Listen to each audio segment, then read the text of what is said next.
Drones in Russia-Ukraine. Massive destruction took place after the war was finally declared by Russia. As the war began, it seemed that Putin was on his way to take it all. But now Ukraine is in a state to give it back.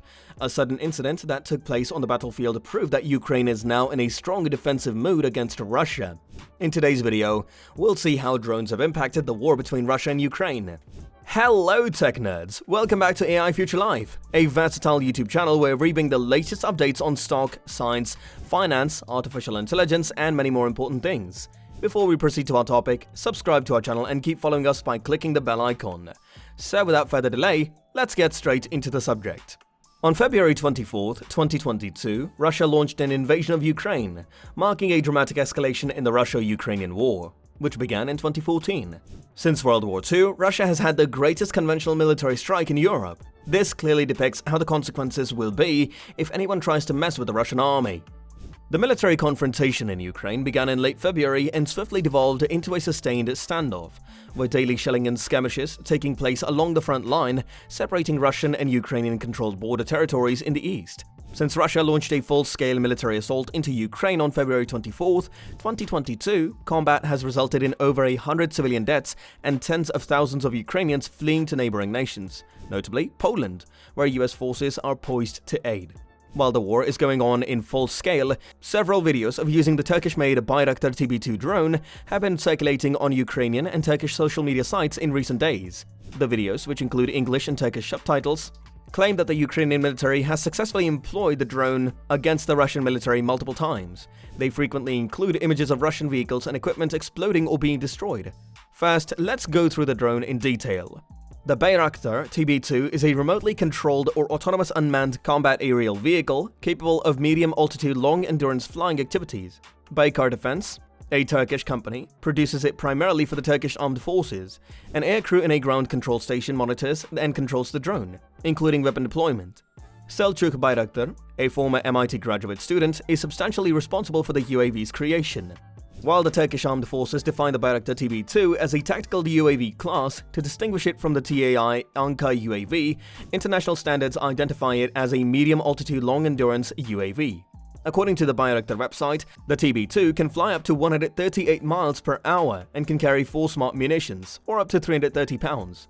It can also carry an ISR payload. The drone is about 39 feet long with a wingspan of 21 feet with an operational altitude of 18,000 feet. It has also notably seen real-world action, providing a sense of what its capabilities and drawbacks are on the battlefield. These drones are easily replaceable compared to other high-tech armaments, with a price tag as low as $1 million.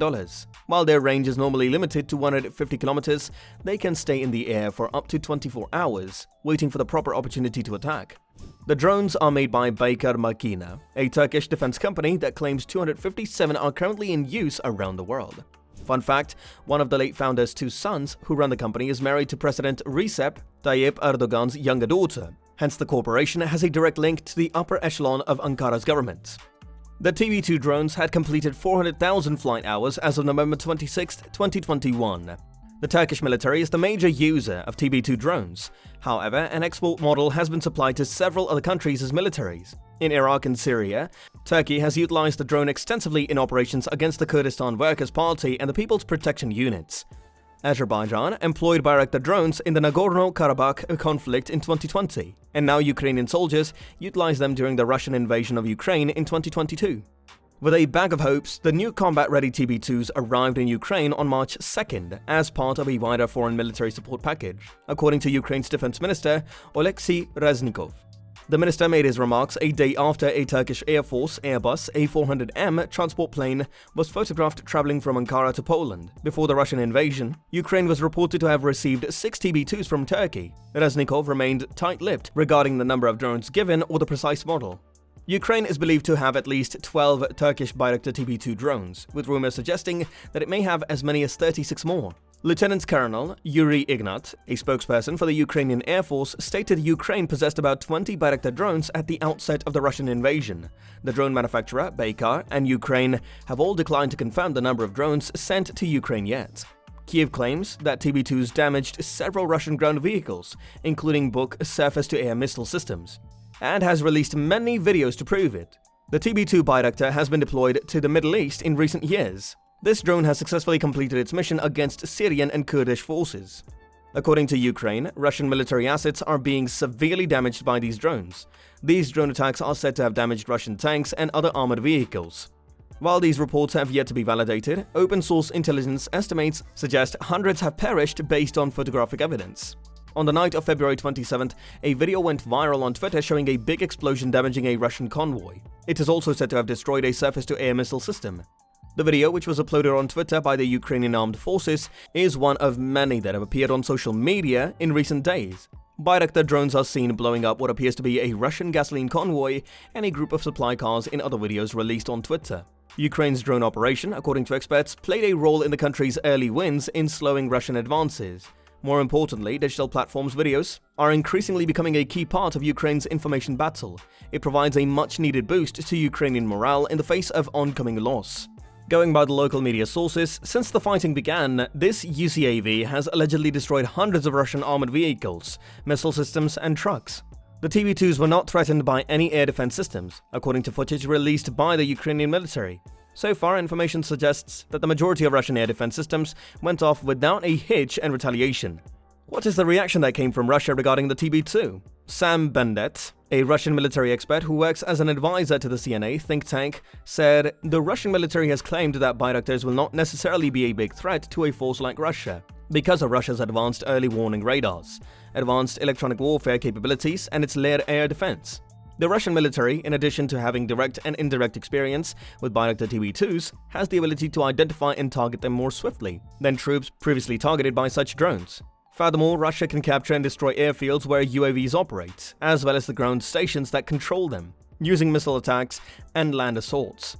And this point of view suggests that these drones are unlikely to change the war's long-term trend. Additionally, Ukraine has also developed a variety of small tactical drones, some with lethal payloads. In addition to TB2s, Ukraine's Ukrinmash armaments company's newest catalog boasts 23 different types of drones, with 13 more in development, and claims to have a world-class drone business. According to Lieutenant Colonel Ty Shepard of the United States Army National Guard, who is assisting the Delta Center, a Ukrainian military command and control program, the Ukrainians have adapted quickly to the new terrain. Delta is working to reduce the time it takes for information collected by drones and CCTVs to reach the Ukrainian General Staff, increasing real-time awareness of the situation on the front lines. Delta is staffed by about 40 specially selected graduates from Ukrainian military academies. Some of this information is shared with the US military, who are evaluating it to learn more about Russia's capabilities. The TB2's accomplishment also emphasizes Turkey's tricky balancing act as a NATO member straddling Europe and Russia. Turkey managed to lock down access to the Black Sea for arriving naval ships without provoking Moscow's wrath by invoking wartime measures in a treaty that allows it control over the Bosporus Straits. As long as Ukraine possesses these capabilities, it will likely continue to use its Bayraktar TB2s and other air assets to attack Russian tanks, armor, and mobile anti-aircraft systems. Although the chance of survival of Ukraine is very low against Russia, these drones are great for buying time for Ukraine as they are still waiting for help from the other countries. With that being said, we have come to our end. Hope you liked this video. If yes, then give it a like and share with your friends. Also, if you have not yet subscribed to the channel, don't go without hitting the subscribe button. We'll see you in the next video. Until then, peace.